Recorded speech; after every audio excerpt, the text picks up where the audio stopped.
fosse la prima volta, tu mi fai tremare spogliato, ma sarà l'ultima volta che facciamo sto peccato. Che sto donna che stiamo c'è la sammace felice, a così da voglia ricordare. Quanto anni fa ci siamo innamorati,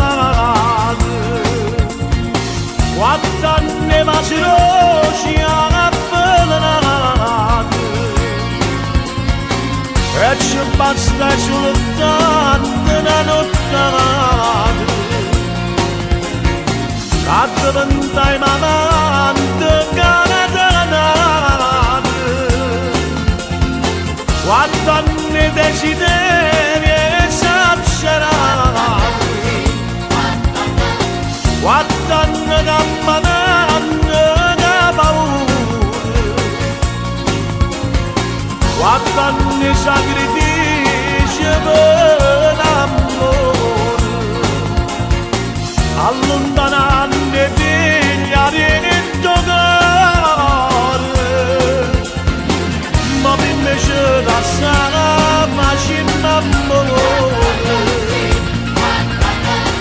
ti voglio accarezzare una volta ancora, amore mio.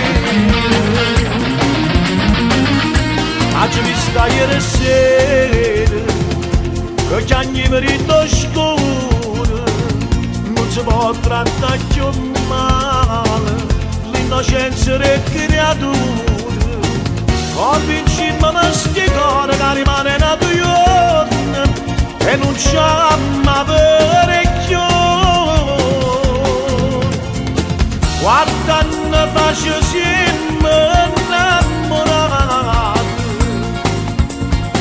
quanto anni fa ci siamo avvelenati, e ci basta